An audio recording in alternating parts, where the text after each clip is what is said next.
Hello and welcome to episode 434 of Retro Encounter, RPG Fans Weekly Podcast of Many Topics. I'm Mike Sollosi. And listeners, we just had a couple of, epic poems of podcasts for you the last couple of weeks. I spent a lot of June, July, and August playing Dark Souls and Dragon Age Inquisition, and frankly, I need a break. So for September, we're doing 3 one-off episodes on 3 short narrative games that are, not necessarily unique in presentation, but games that respect your time and also have very interesting means of storytelling. But who's going to join me on today's episode on the first of these? They are John Logan. Hello, everyone. And Aleks Franiczek. Hello. And Rob White. Hello. No relation to the American comedian Rob White. No. Unless are you drinking tequila right now? Unfortunately not, no. Got it. Okay. Why aren't you drinking tequila right now? I don't know. You should have I'm missing out, been inspired clearly. by the characters in this game and be drinking tequila. One time at a MagFest many years ago, me and my partner won 11 games of tequila pong in a row, but I only remember the first 3 or 4. But that's a story for another day. Aleks, Jono, and Rob, we're here to talk about Firewatch, a 2016 indie game that is often branded with the term walking simulator, that much like, much like the term Obamacare, was originally meant as a derisive term, but then was mostly embraced by fans of that genre eventually. And I like how collectively all just went like, yeah, fair. Because for games like Gone Home and Firewatch and What Remains of Edith Finch and definitely more that I'm not mentioning, these are games that have you explore a 3D space and experience a story, not directly with plot events happening to the player, but by by observing the environment, finding objects, engaging in indirect dialogue. There's a lot of that in Firewatch, let me tell you.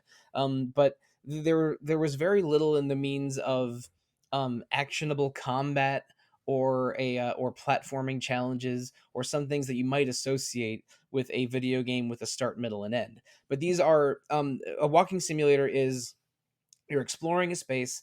There is a narrative, but the narrative is not always presented in a traditional way.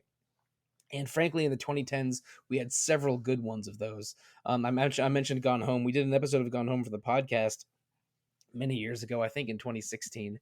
And I thought that game was great, but really you're just exploring an empty house and there's hardly dialogue at all in it. But Firewatch has a lot of dialogue and a lot of good writing, and it feels to me very how do I say this? It's a game that feels like you're going for a walk in the woods and it's refreshing and open, but also because you're spending so much time with just 2 characters, it also feels like a very intimate conversation kind of game. Even though it's somehow open and intimate at the same time. I don't know if that makes sense or not, but it feels right to me. But before we jump into what the game is, I want to talk a little bit about the game's background. Campo Santo is a studio with a sort of interesting history. It was from multiple people with it that were sort of journeymen in the games industry, all sort of came together to make this game.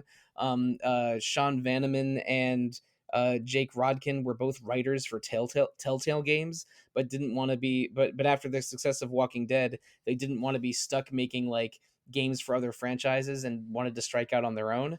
And so they formed Campo Santo with Jane Ung and Chris Remo and several other people with a lot of game industry experience to make this game. It made a pretty big splash in 2016. It won a lot of awards of the best writing or best indie game stripe.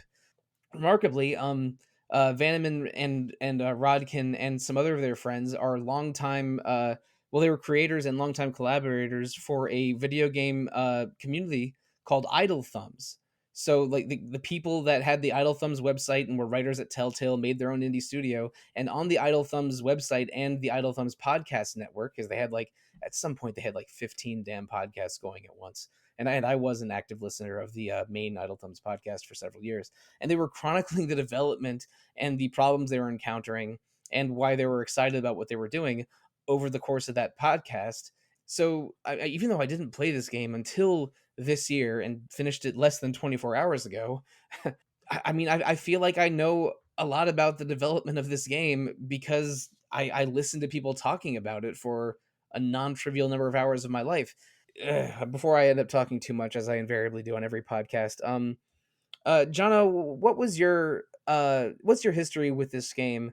And do you know much about Idle Thumbs or Campo Santo before playing it? No, my first time playing this game was, I don't even remember what year it was. It was late 2010s, and obviously after 2016, but not at launch. And I was in a very walking sim kind of mood. I was really enjoying a lot of different walking sims. Gone Home, for example, Edith Finch, a few others, and I read, "Hey, this is a really, really good one," and dropped into it, and just adored it after I finished playing it. The character relationships, the acting, especially the environmental design, it evoked so many feelings of place and time uh, that I just fell in love with it. I thought it was wonderful. And then I haven't played it for many, many years and revisited it for this podcast. Right on. And I mean, you said you played this in the late 2010s. I feel like this has been sitting in my Steam account since the late 2010s. It is one of I, those games that just kind of sits there, doesn't it? Yeah. yeah, it'll go on sale, and you heard about it, and you knew, and you felt like it was good, and you would play it eventually, but then you forget about it. That's exactly what happened to me. I just for my own mental health, I don't want to go into my Steam library and figure out when I bought it because that'll just make me feel bad for Mm. ignoring it for this long. But Alex, how long did you ignore this game before deciding to play it? I ignored it basically until last night. And it's something that like I've been meaning to play like basically since it came out. Like I'm hugely interested in narrative design in games. And so walking simulators are usually like an interesting place to like explore that kind of thing. I've played a couple, I've loved a couple, I've been disappointed by a couple. But Firewatch is one that's always been kind of near the top of my list of to play just because of its impact, its influence, everything you guys have talked about already. And I just never got around to it. So when it appeared on a poll for Retro Encounter, I'm like, hey, this could be a good excuse to finally get around to this game. And here we are. And yeah, the history of Campo Santo, I didn't know a lot about it, but I did know that some of the developers from Telltale's The Walking Dead were on there. So something I definitely noticed in a connection between The Walking Dead, which is a game I really enjoy, and Firewatch is that both games like give you like kind of dialogue choices, and even though they don't necessarily lead to different outcomes a lot of the time, the way it's written gives you this sort of like feeling of agency, of having an impact, of being able to like express yourself as a player, which is really just as effective in a lot of ways as actually having drastic effects play out depending on your choices. And I think that was one of the strongest parts of this game. Cool. And Rob, what's your background with Firewatch, if any? I mean, pretty much the same as as you guys, really. I had a bit of a phase a few years ago where I was playing quite a lot of games kind of similar to this. So I remember playing Life is Strange and Everybody's Gone to the Rapture, which I really enjoyed. And Firewatch was one which was always kind of on my list, but I just never got around to actually playing it. So I was really excited to have the opportunity to play it for the podcast. Um, I didn't really know very much going in, other than that it had a really good reputation for its story. So I was kind of going in with very high expectations and expecting a great story. I'd say, having now finished it, I finished it a few weeks ago.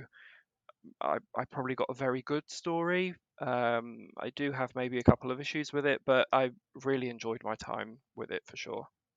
Yeah, I mean, I guess I already went over my personal history with this. I knew of Campo Santo and this game because I used to listen to the Idle Thumbs podcast regularly, and then and I would and that podcast, which I think ended in 2018 or 2019, um, and but it had this sitting in my Steam library in a determinate amount of time, not because of any dislike or aversion to it. I just never got around to it until the past weekend. Where I finished the game in I think 2 sittings. But let's talk about the game itself. It begins with almost a sort of choose your own adventure style set of of reading almost I would say vignettes or parts of a short story about Henry and Julia, a couple that meet each other at a bar. They eventually have courtship and marry. They have very cute conversations. They get a dog together, and you can tell that it's definitely Henry reminiscing about Julia in a positive way. It's told in the first person, but then and this is not really a spoiler because it happens in the first 10 minutes. It ends tragically because Julia, who has a career in academia, starts to have major issues with memory and perception, and is eventually diagnosed with early onset dementia.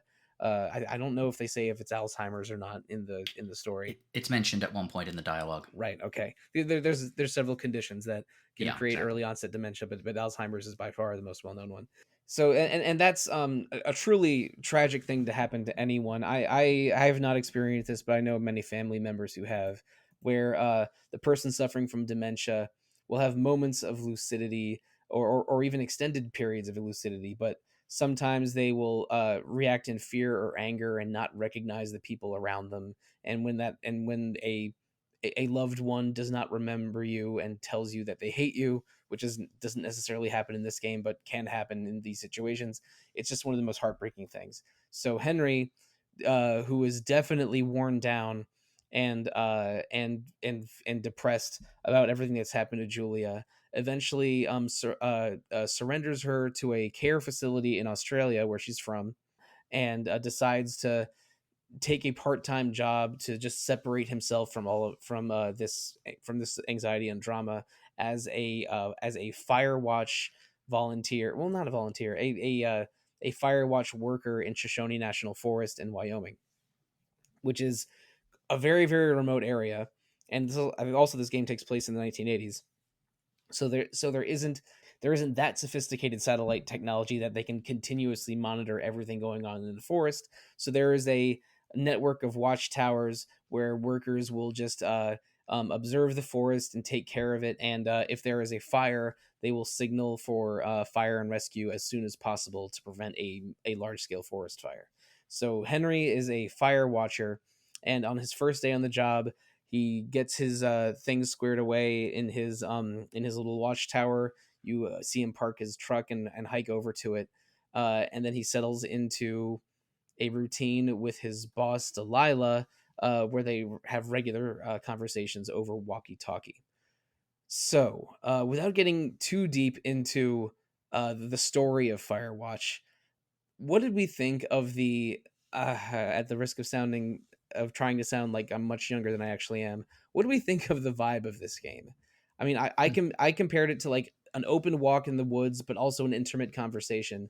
A lot of the game is exploring this wilderness space as Henry, having conversations with Delilah, and just figuring things out, because Henry is a person sort of without direction in life, who just wanted to get away from things, so he found the most remote job he could.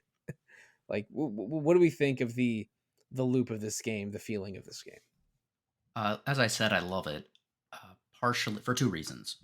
One, I think it really does evoke a sense of place, as in the national park.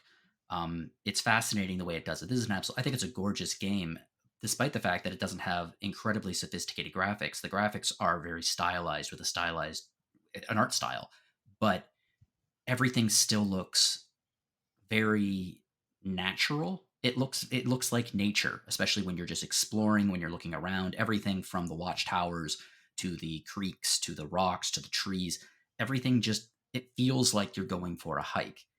And alongside that is an incredible sense of time. And it's like you said, Sollosi, that it's set in the 1980s, so there are no satellite imagery or anything like that. The game is charmingly analog.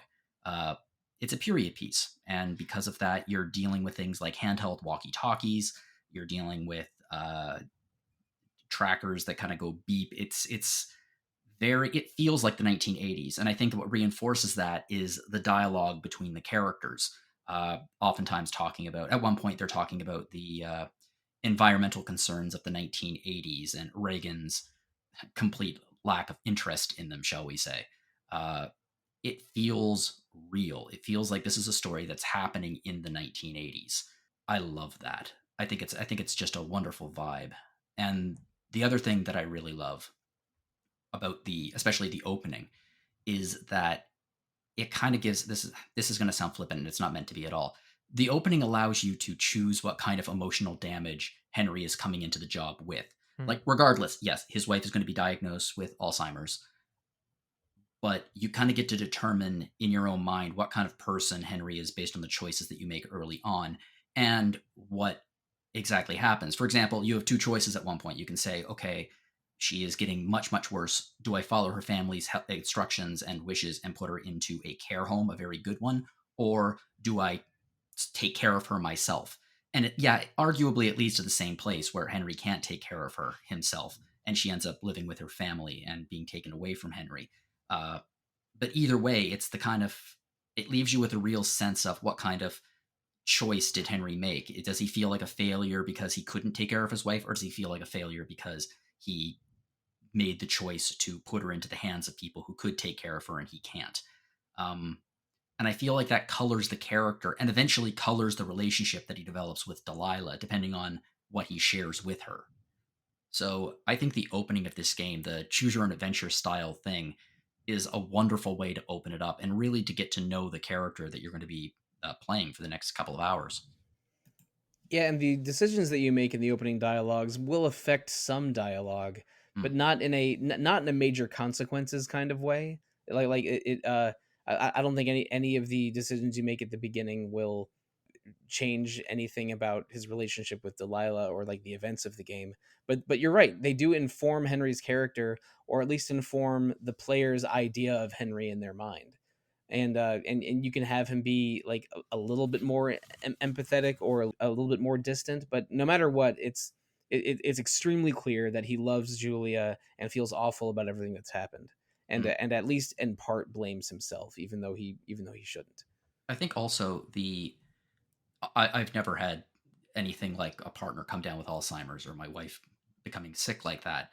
But I think that most everyone at some point in their lives can identify with the desire that you've just had a horrible, horrible thing that has happened in your life and your desire is to run. It's to get away. It's to put yourself as far away from that situation as you possibly can. And that's exactly what happens to Henry. He takes the job with the Forest Service and he gets himself into a place where he can be alone.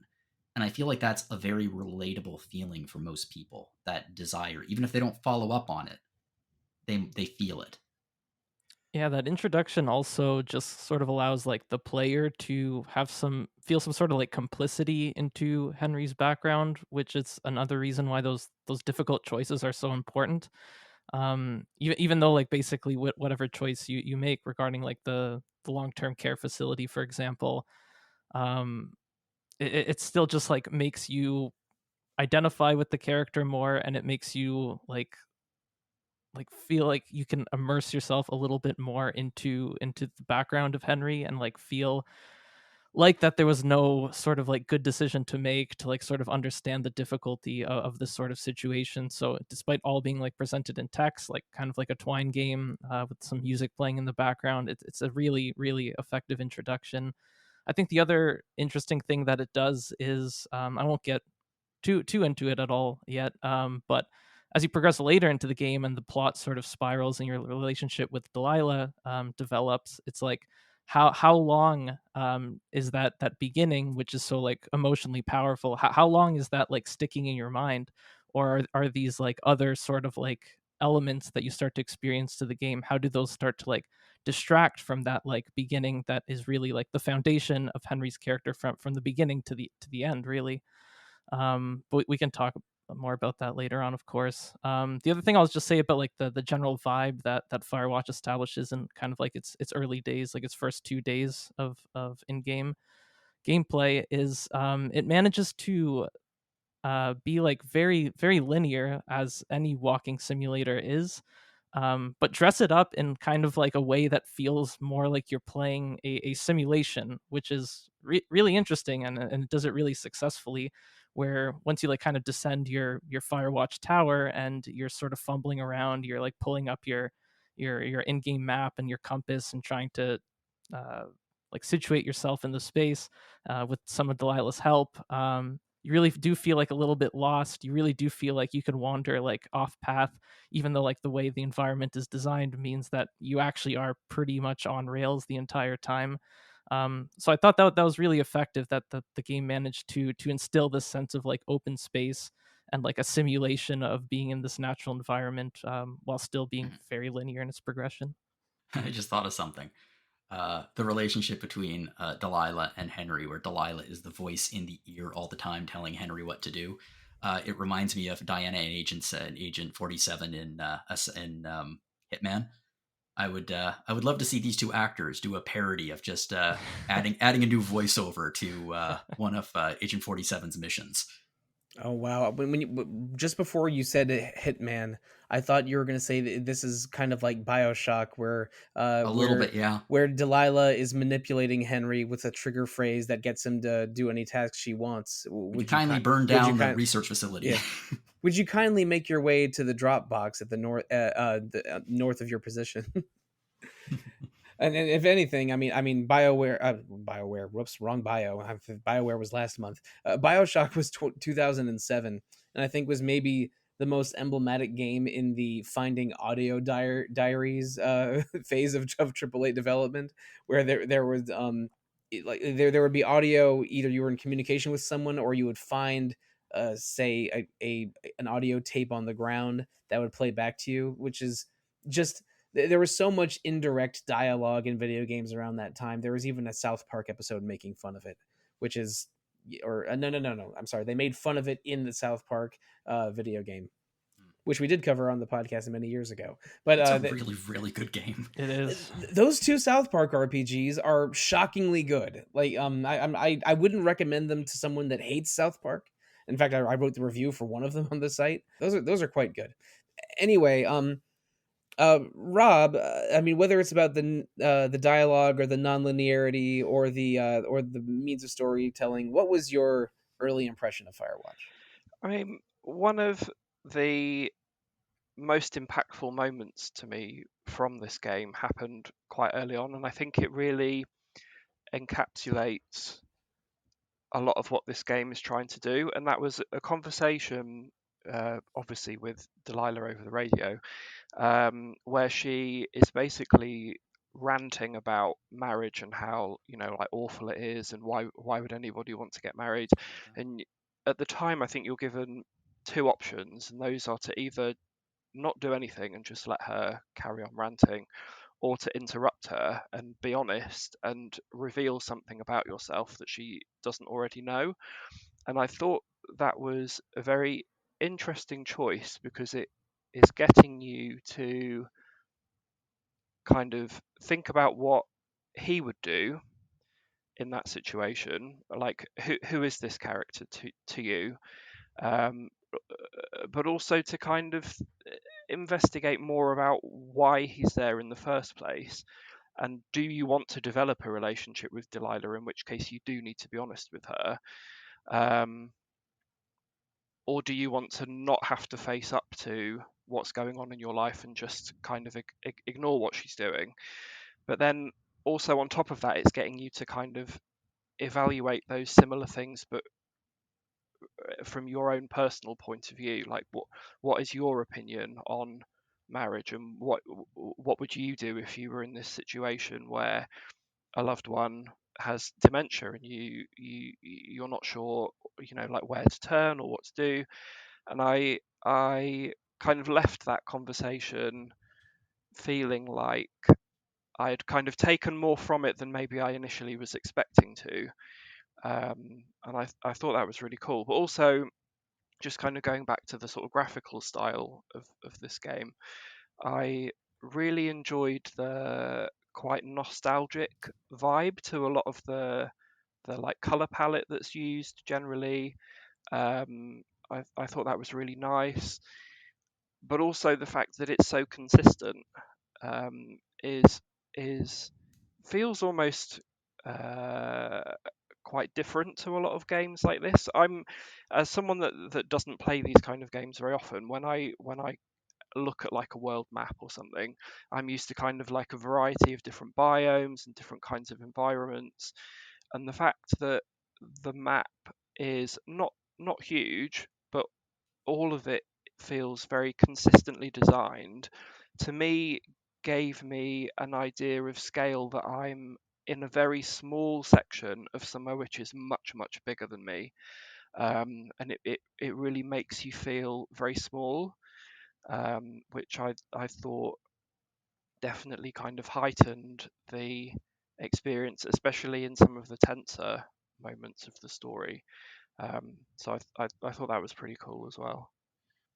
It feels very lonely. Yeah, Uh, Mhm. definitely. Yeah. because I mean that's why he went out there, presumably.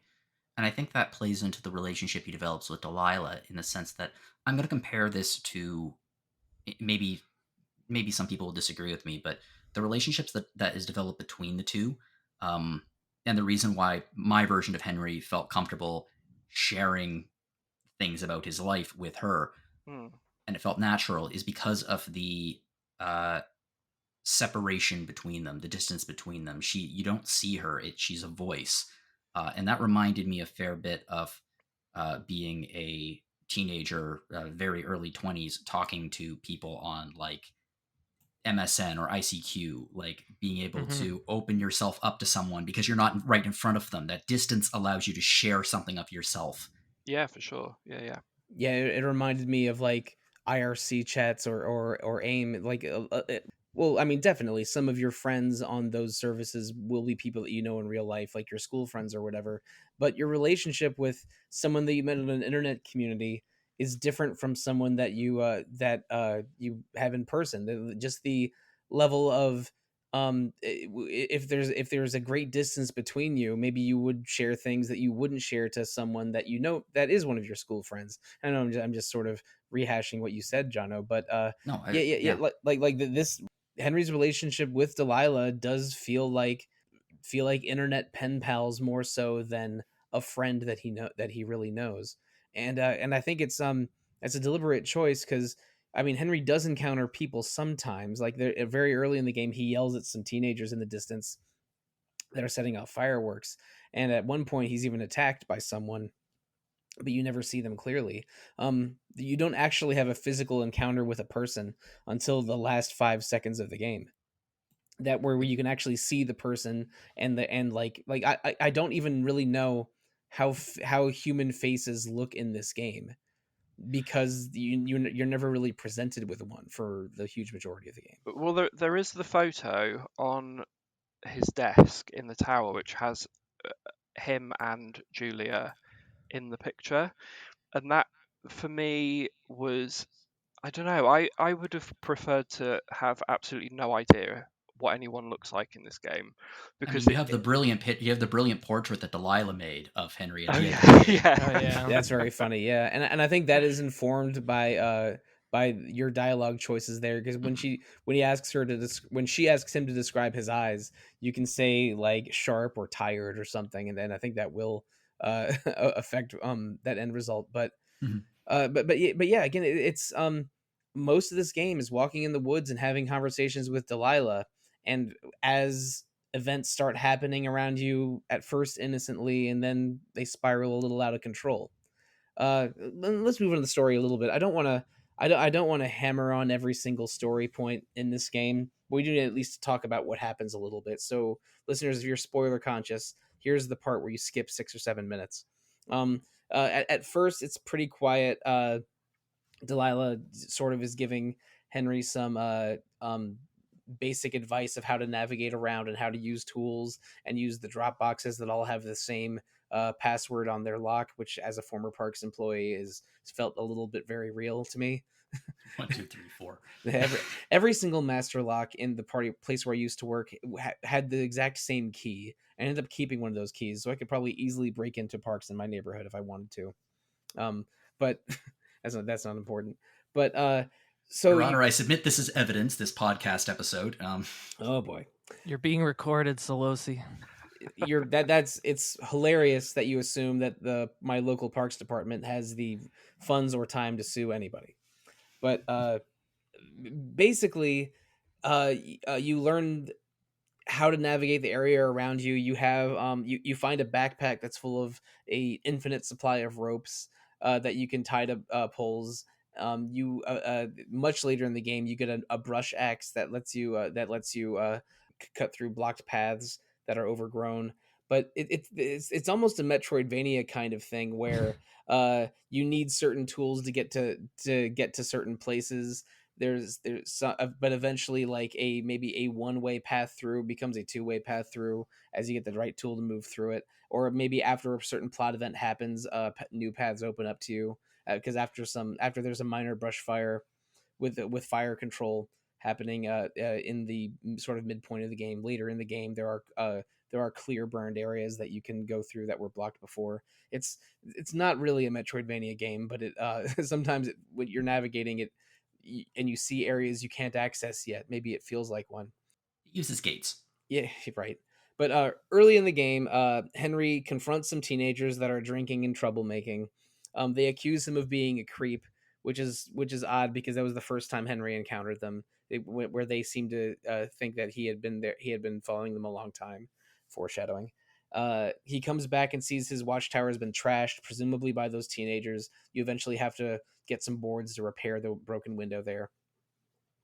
And you continue to talk to Delilah and share some details about yourself. And then, skipping ahead, eventually you also there's concerns about a bear in town. There's a minor brush fire that you responsibly report, and it gets taken care of. But then, maybe around the halfway point, maybe a bit past the halfway point, things take a really strange turn where Henry sees another walkie-talkie on the ground, and as you bend to pick it up, you're attacked from behind. You wake up and discover that whoever left that walkie-talkie was able to know Henry's position in a way that makes Henry concerned that they're being followed. And also just after that, you see a fenced off area of the park that Delilah wasn't aware of, and again a lot of exploring, a lot of going back and forth between your watchtower and other places.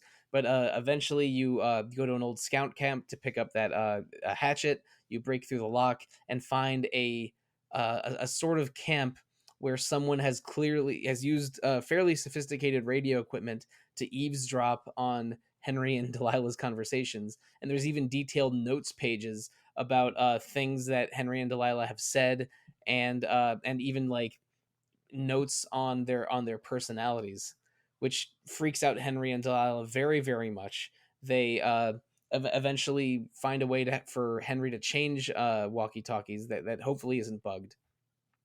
I think actually that maybe that happens before you break into the facility. It comes out and also, like, as you've been exploring the game, you see notes left by and posters left by previous inhabitants of the area. There was a hiker named Mitch that disappeared several years ago. The person that was prior to Henry was the fire watcher of the area, was a man named Ned and his son. At first, at least my feeling was that, oh, this missing guy Mitch has been living in this area secretly for years, and he was harassing those teenage girls. But also Henry and Delilah are briefly really concerned that they're going to be framed for setting a fire or possibly murdering those teenage girls because they disappeared, and there was a statewide search out for their whereabouts. But eventually it becomes clear that the mysterious guy that's been living in the park is Ned, the previous watcher, because Ned's son passed away in a climbing accident that's hidden in one of the cave areas that you can't access until late in the game. You find the young boy's corpse, which is a bit of a harrowing moment.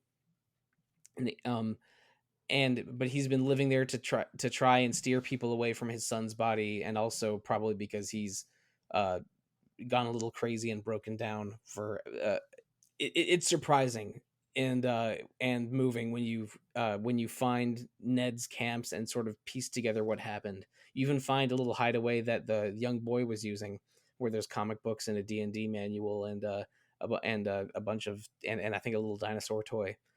But again, I'm all over the place explaining what happens in this game, but it happens in a I would say a pretty natural feeling way. at first there's this uncertainty, and you're worried if there's a murderer on the loose. Eventually you learn that the two girls were in jail for drunken disorderly or similar, so there's no danger of being framed for their murders. But Delilah is Grand Theft Tractor, I think, was the actual. that was it, yeah. Maybe some drunkenness was involved for that as well. I imagine that most drunkenness is involved in Grand Theft Tractor. Um, just a feeling. But for a while, Delilah is especially, but both Delilah and Henry are terrified that they're going to be framed for either arson or murder, because like Ned even recorded some of their conversations and spliced them together to make it sound like they were planning to start a fire. That's relaxed a little bit when you sort of figure out everything that's going on. But like exploring the nooks and crannies of the map and discovering everything that happened, like really did feel like you were uncovering a mystery that didn't that I wasn't expecting something like that in the beginning of the game. Maybe I was expecting that there would be a fire I had to run away from, but like a mysterious woodsman in the wild and a murder cover up. That's I don't know. That was just a little unexpected for me. But what do we think of the plot of this game and how things unfold? And what feelings were going through you as you experienced it? Whoever wants to go first. I think that the game has a first off based good summary, and it's difficult to keep track of like the timeline and everything. Yeah, I definitely did not get everything in the proper order, but it's uncovered in a way that feels organic and exciting as it happens to Henry. Yeah, it was a whole summer. Um, I think this game. Some on this podcast may disagree with me. I think this game spectacularly utilizes anticlimax in two very specific ways. The two climaxes of the game are undercut immediately, and those are the minute that you discover that Ned has been screwing with you the entire summer, presumably out of fear that you'll discover his son's body, or alternatively just because he's real bored and has gone a little crazy in the woods. And the very end of the game, which we haven't talked about quite yet, so I might hold off for a second.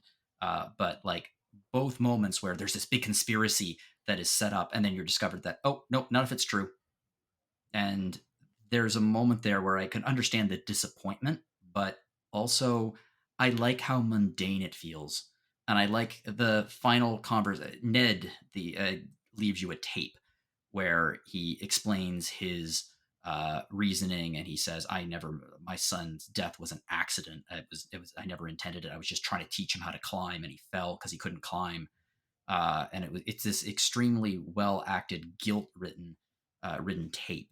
And I liked that level of anticlimax. I also loved Grand Theft Tractor. I think that's just these two girls were such a pain in the ass in the early parts of the game, and they're portrayed as just the world's just spoiled, horrible people. So the fact they get arrested for stealing a tractor at the end just made me laugh. The anticlimax of the big conspiracy being revealed to be a construct of Ned didn't bother me at all. It really didn't. It bothered me even less the second time I played it. And this time I knew it was an anticlimax just because I thought, okay, I just like the mundanity of it. Just how mundane the death and the guilt and everything is. It felt very normal. And I feel like one of the reasons why at that point, Delilah, when you're talking to Delilah on the radio at that point, she had developed a relationship with Brian, the son, the previous year, just by talking to him because her father was very antisocial and didn't want to talk to Delilah, so she always talked to the son. And she also had a sense of guilt because she hid the fact that the son was at the fire, in the tower, because he wasn't supposed to be. He wasn't supposed to be up there with his dad.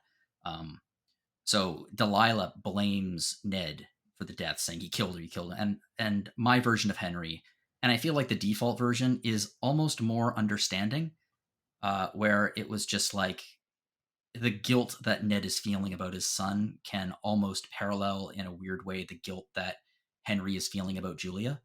I liked that. I thought it worked quite well. It's a very mundane it's a summer in the woods, essentially. And yeah, there's some exciting bits, but in the end, it boils down to that. I like the feeling of inevitability. Like, no matter what you do, you're just up there saying, hey, there's a fire, and you're pointing out the fire. But once you do that, your job is done. And the fact that it keeps building and the fire keeps getting worse, it just creates this overwhelming sense of inevitability, and the weather keeps getting worse and the environment stops being green and starts taking on an orange tint as the fire gets closer and closer. I loved that. I thought it was a real smart use of environmental design being used to advance the plot. And that's how I feel about it. I know that others on this podcast might disagree with me about the anticlimaxes, but I liked them actually. It's well, two things. First of all, I think the color palette of the game does a really brilliant job of both presenting the beauty of this wilderness. I mean, it's a lot of greens and beiges and browns and blue skies, but when there's a fire nearby, and towards the end of the game where the fire is growing bigger and bigger and starts threatening Henry's safety, like everything takes this red orange tint. That's so that you like feel it getting hotter and closer.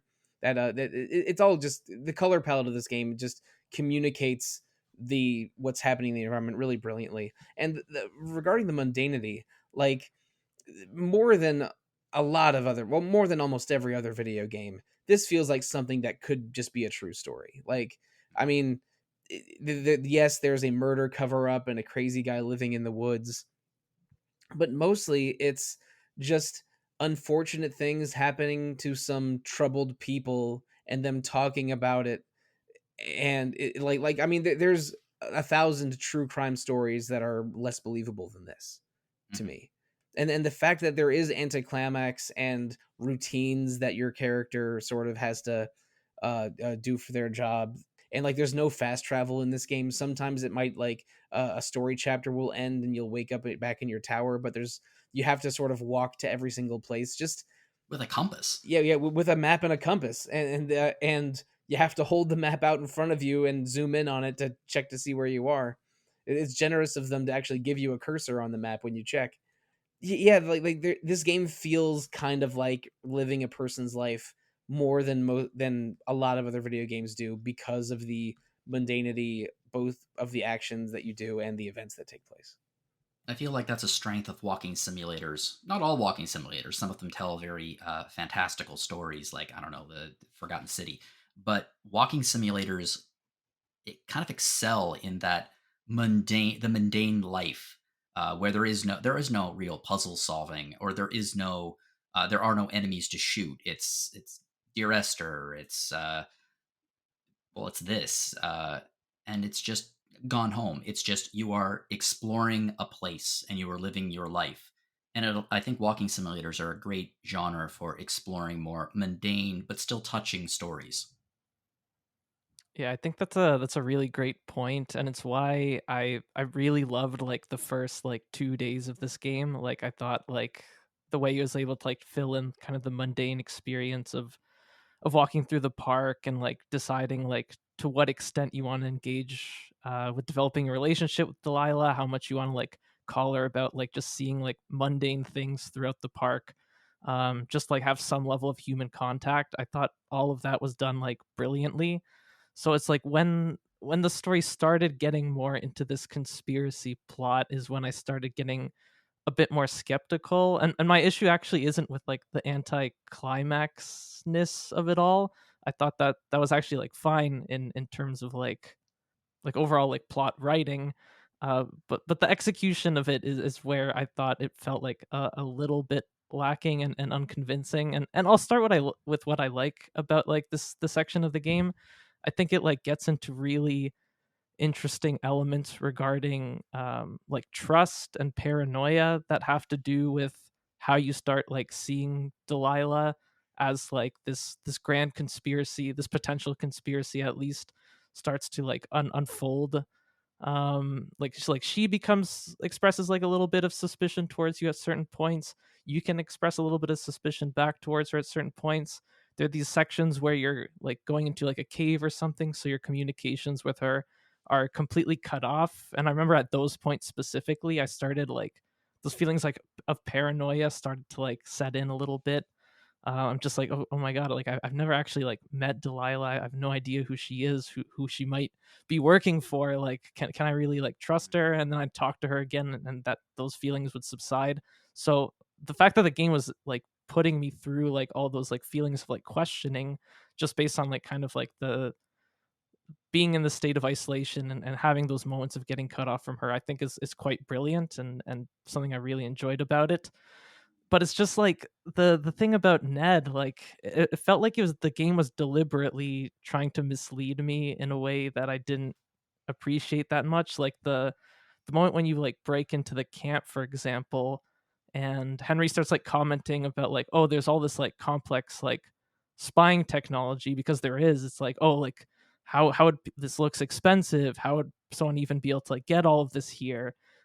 It really like does try to like make you think that there is this giant conspiracy, where if it is just Ned who kind of has stuck around the forest, like how did he get all that spying equipment? Why does he have like all these detailed notes that feel like it was done by like a whole team of like individuals? Like that stuff felt like it was like deliberately trying to like put me in a direction in a way that doesn't feel honest in the way it was represented. So the anticlimax itself I thought was fine and ultimately worked, but it's just I felt like the game was deliberately like playing with me in not the most well executed way.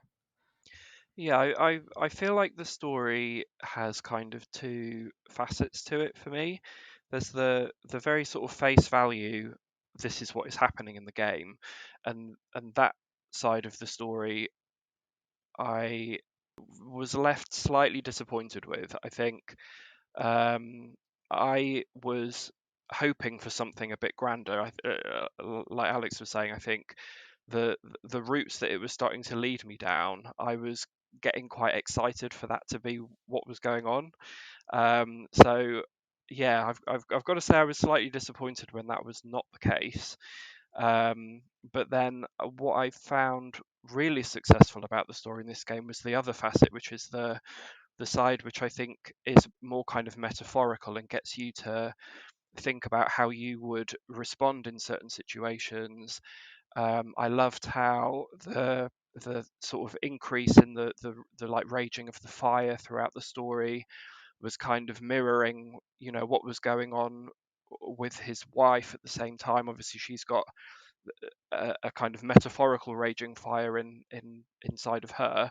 Um, that's getting worse while he hasn't been there. So I've found that side of it a lot more successful, and even elements where there was a moment where I think the first time you go into the cave, there was a part where I was kind of like looking down the hole. This was before, obviously, I knew anything about Brian falling down the hole, and you can see quite a long way down. There's like a little item on just like on a rock, and I saw it and I was like, oh wow, there's something down there. I need to, I was quite excited about seeing this thing. I was like, oh, I need to go and get it. I wonder what it's going to be. Um, Was it the kid's shoe? well, it was, yeah, Yeah. but at Yeah. the time I was like, I had no idea that that's what it was, and I was like excited to go and find out. I tried to get down there and obviously couldn't get down there, and then I thought, hey, maybe if I carry on, I'll just get to it naturally. And then obviously I come across Brian's body at the bottom of the hole, and then I realised that the thing that I'd saw was something that had fallen off of him as he fell down the hole, and I felt really guilty for kind of hoping that it was going to be some like item that was going to be really exciting for me. So I think a game that can make me feel those kinds of ways is something really special. So that side of the story was what was more effective for me rather than the sort of face value. Um, this is what's going on in the game.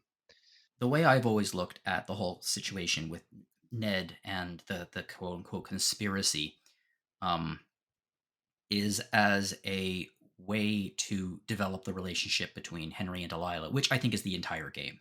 I think that the conspiracy, Brian's body, all of this are just devices that are put in place to explore the relationship between these two people, because what you said earlier about how Brian at points, or Brian, what you said earlier about Henry at points not knowing if he can trust Delilah, that goes two ways, because again, it's the 1980s and he's seeing like papers with transcripts of their conversation, and he's seeing pages with notes and all that she has to go on is his descriptions. He can't send her images of it. She doesn't see this. She has to trust him, and at points she has trouble trusting him or doubts him, and it goes both ways. And I really liked how that developed the relationship both in positive and negative ways.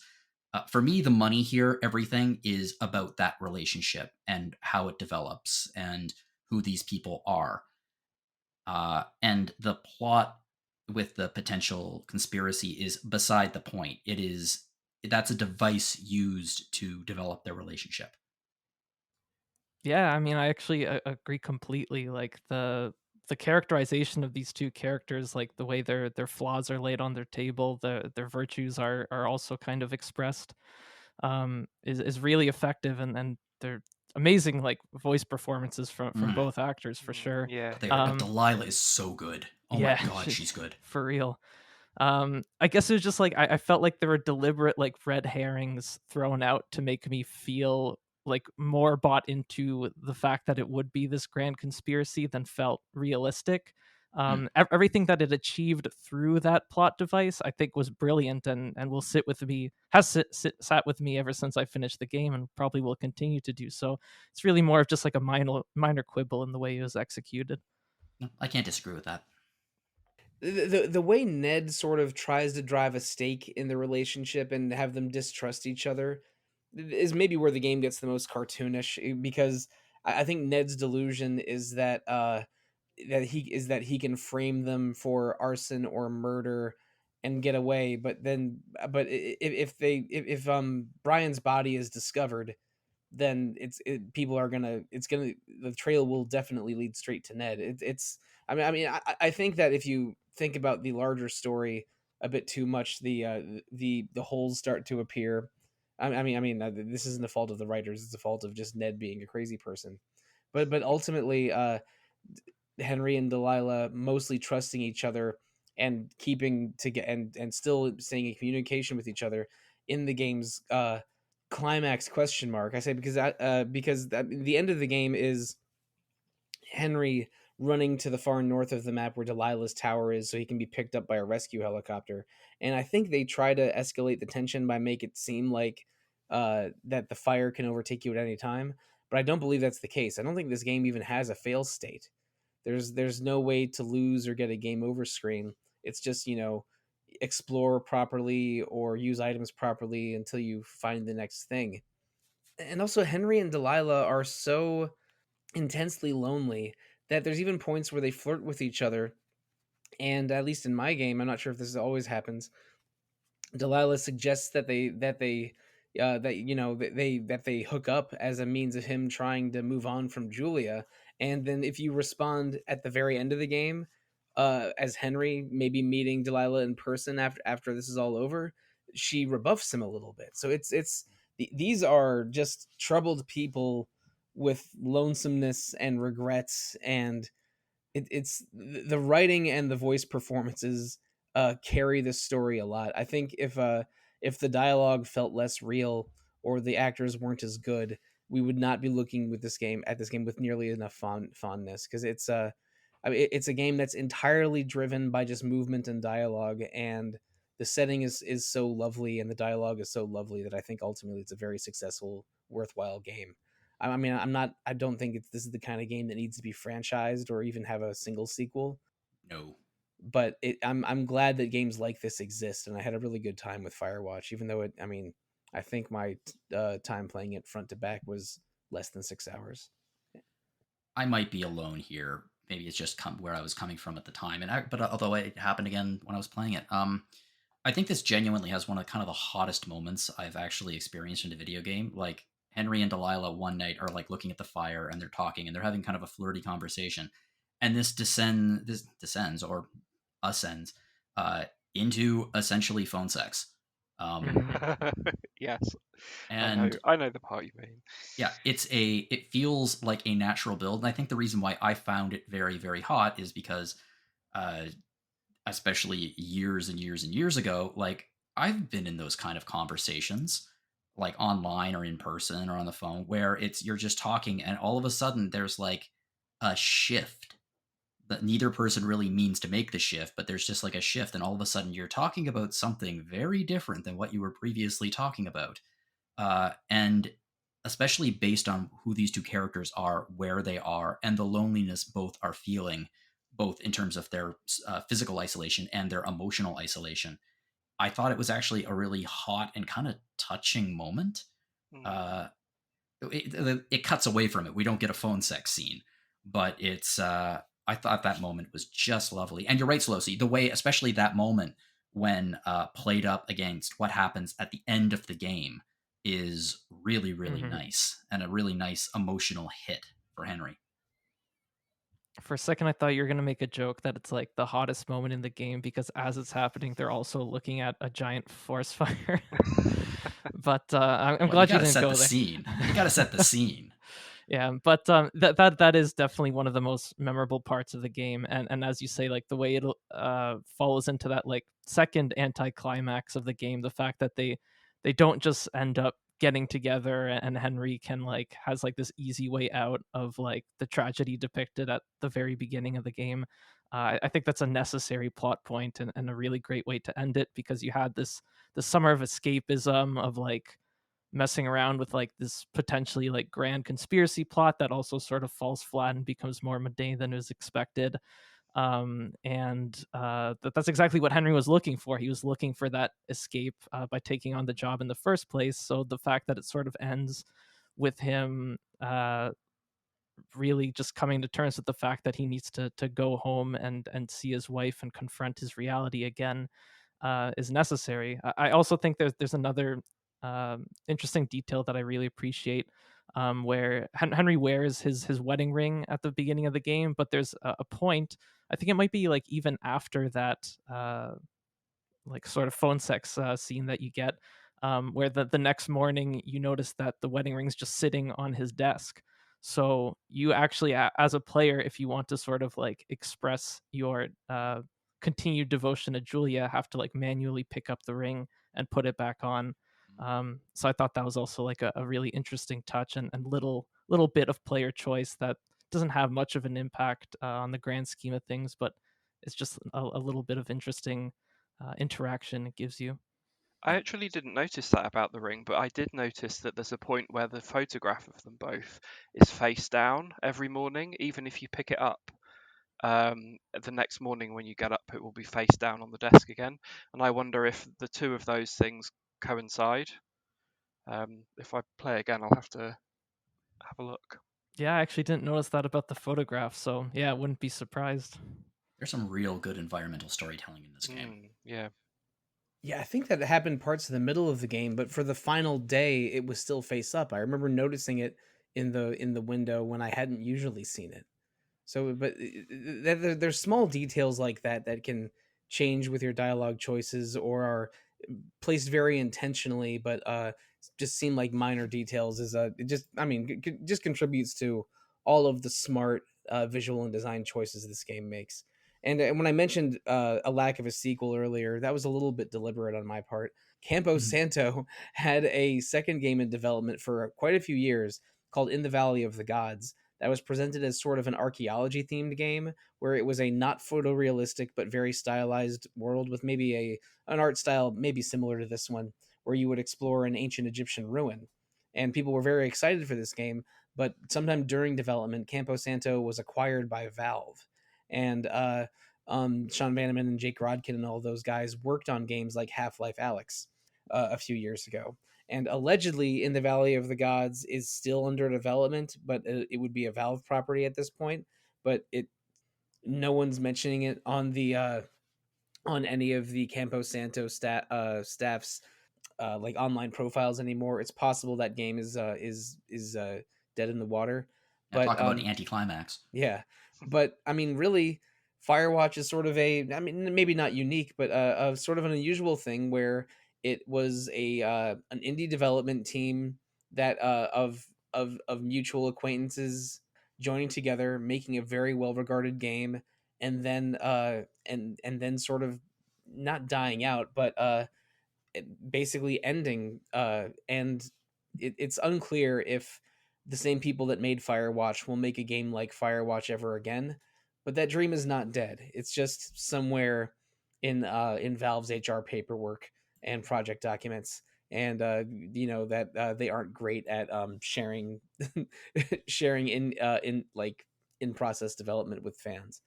Mhm. But at least we do know that the all of these Campo Santo people are successful and employed and doing just fine, which I think is important, especially with all the awful news about jobs in the game industry we've gotten the past year or two. I think Valve is probably pretty safe. I think Valve's going to be all right. Yeah. I'm not shedding tears for like developers with who are known names working at Valve. Yeah. Can we briefly talk about the ending? Sure. I mean there's not a lot to talk about. There's like you make your way up to the camp, or I should say up to Delilah's lookout point. You meet a rescue helicopter, and they take you away. Delilah got into the helicopter before you, or I should say a different helicopter before you, so you never um get to see her in person. The dialogue, at least in my game, indicated that they would go their separate ways, and are not looking forward to talking to police about and rangers about what happened. As the credits roll, you see photos of Ned and Brian and others. My feeling was Henry is going to go back to Julia and at least spend some time with her in Australia, rather than continue removing himself from the situation. For me, I thought the ending of the game for me was it hit actually really hard because it wasn't just the converse. Like throughout the entire game, you're constantly talking to Delilah on your radio, and you discover Brian's body, and you discover this little hideaway that Brian was in. And at that point, the fire is raging, and it is going to overwhelm your area. There's an evacuation call, and at that point, you have a few little snippets of conversation with Delilah on your radio. But the point is that you need to get the hell out, and to do that, you need to get to her watchtower, which you've never been to before. So during this section, the whole game you've been walking through this lush, beautiful forest, full of nature, beautiful clear skies. It's been gorgeous, and then all of a sudden you're walking through this forest for the last time, and everything is orange and apocalyptic, and the music in the background is gorgeous, and it's playing faster and faster, and it just completely changes the feeling of you're leaving, and you're not just leaving. Everything that you saw, everything that you experienced is going to be gone. It's going to be burned to the ground. It's going to vanish. Um, and when you're talking to Delilah, you have several different choices. You can ask her to wait for you so you can go out together, or you can say, no, you got to get out now. And when you arrive at her watchtower, it's full of details and homey details that she has mentioned throughout the game. When you walk in, it's like, oh, this is clearly where Delilah lives. And you have this last conversation, and you can either talk to her and she says, yeah, I got out, I'm by your car right now, or she can say, I couldn't wait for you, I had to get out. And with this music and the rushing, it feels very similar to the narrative direction. The anticlimax of the moment is in a film, in a Hollywood movie, especially in like the 1980s, he would be rushing through the forest, and he'd meet her there, and they'd see each other for the first time and kiss, and they'd get on the helicopter together. And that's sort of what the game's you'd get driving to. You'd get the Tchaikovsky Romeo and Juliet. Da, da, da, Exactly. da, da, da. Exactly. And that is completely subverted when you walk in and it's empty, and you pick up the radio, and she responds, and you have your last conversation. And the last conversation is interesting depending on how much you opened up to her and everything. And it feels heartbreaking for both of them, where I think clearly both of them have strong feelings for each other. They've developed it, like whether or not that's romantic is beside the point.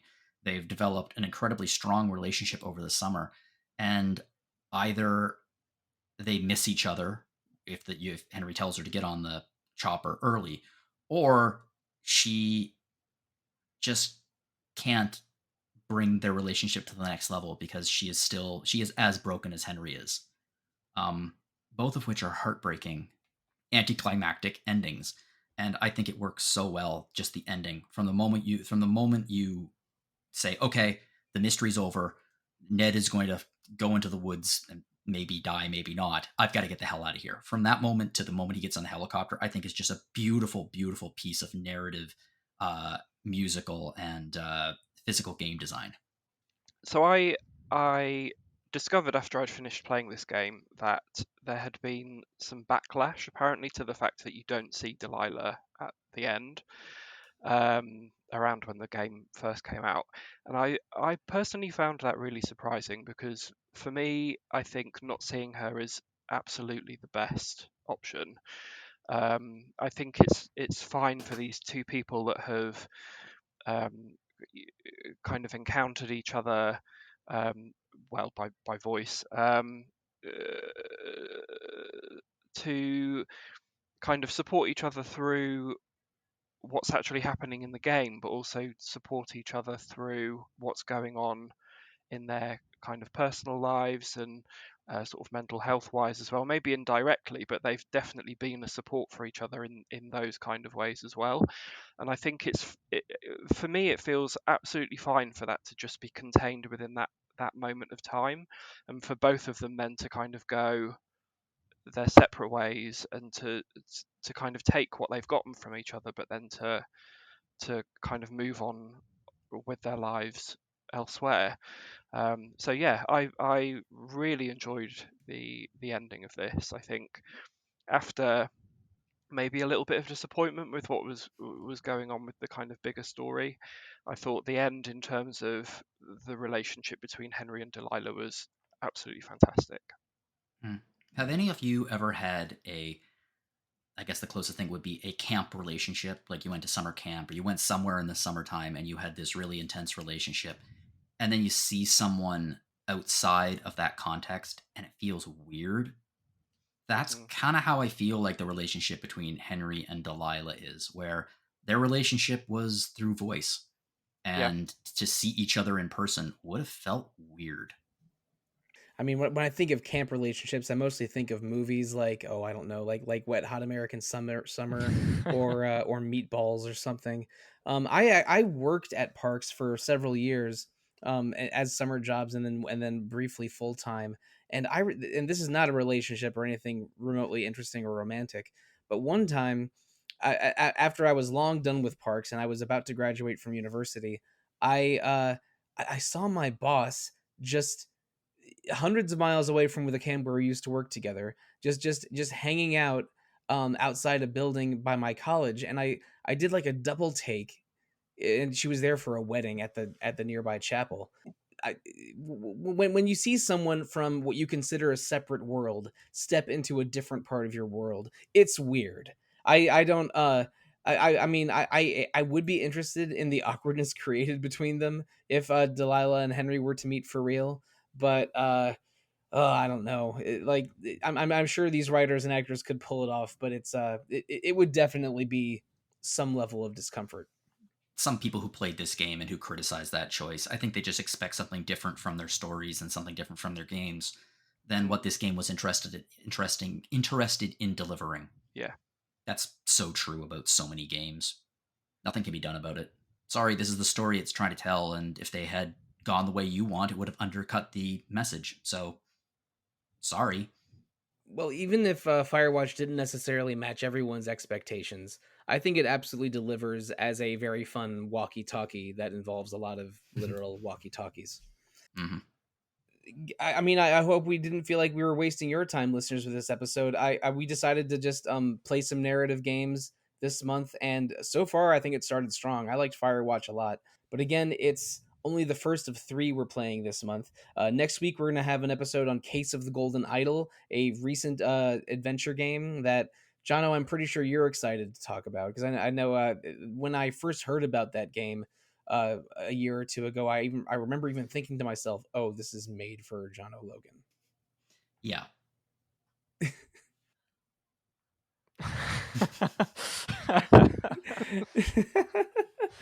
All right. Well, thanks for that meaty yes and Jono. And speaking of games in your wheelhouse, the third game we're playing this month for the podcast is Day of the Tentacle, a LucasArts 1990s classic, or maybe is that one 89? I'm not sure. No, it's 90s. Oh, okay. I don't have the wiki page in front of me or anything. I think it was 92. Okay, got it. But both of those games are ones I've never played before, so in the next few days, I am going to begin experiencing them for the first time. But after we're done with our Adventure Games month, it's back to reality, and it's time to play an RPG that I probably wouldn't have played on my own volition. But this podcast, makes me do things that I necessarily didn't want to. In October, we are playing Kingdom Hearts 2, and I haven't started it yet, but you will be able to tell on my social media when that happens, because I will be complaining every step of the way. After that experience, you're going to get a job in the woods, and you're going to have to take off to escape from it. I would need to replay 3 Like a Dragon games to get the Kingdom Hearts out of my brain. But in addition to Kingdom Hearts 2, we've started to plan the rest of October. I believe we're going to do an episode on Vanillaware games, because Unicorn Overlord has been a big cult hit earlier this year, and they have the Vanillaware catalog is really impressive. Games like Odin Sphere and 13 Sentinels Aegis Rim, and one we played for this podcast, Muramasa the Demon Blade. Vanillaware games are consistently interesting and beautiful, so we're gonna have an episode all about them next month. But if you want to talk to us about Firewatch or Kingdom Hearts or Vanillaware games or 1990s LucasArts, the best way to reach us is to email retro@rpgfan.com. You can also follow RPG Fan on Facebook, Instagram, Threads, Twitter, Twitch, YouTube, or Discord, always called either RPG Fan or RPG Fancom. Another great way to support RPG Fan is to visit our website, where we have news articles, features, podcasts, reviews going up every day. It's a wonderful corner of the internet, and my favorite way for you to visit that wonderful corner of the internet is to pay us money by going to rpgfan.com/shop, where you can find 2 storefronts, one hosted by TeePublic, where you can get RPG Fan themed clothing and accessories, and a second hosted by Hyperplay RPG, where you can buy the RPG Fan Reviews collection, a 300-page tome full of 1-page reviews from the history of RPG Fan. Buy the book, buy stuff, visit rpgfan.com/shop. You can also support us by listening to our other podcasts, also included in the RPG Fan Podcast Network, our Random Encounter, every other Monday, where we talk about randomness and what games we're playing, usually hosted by you, Jono. Yeah. When is this going up? Do you mind? This is going up in the second Thursday in September. Oh, in that case, I have absolutely no idea what we recently talked about. Wait a second. Second weekend of September. Will the RGG event happen by then? No, the Tokyo Game Show is September 26th, and if you're curious as to why I know that, you don't know me very well. But the RGG is Ryo Gagotoku Studios is announcing their next game at Tokyo Game Show, which is the last weekend of September. Okay, well, to be honest, historically, there's still a fair to good chance that we'll be talking about Like a Dragon on that episode of Random Encounter in the middle of September anyway, based on prior evidence. So yeah, tune into that one.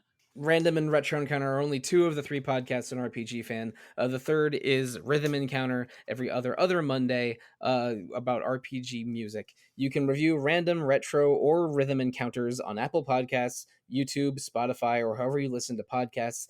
We love feedback, especially when it's a thoughtful response and it's 5 stars out of 5.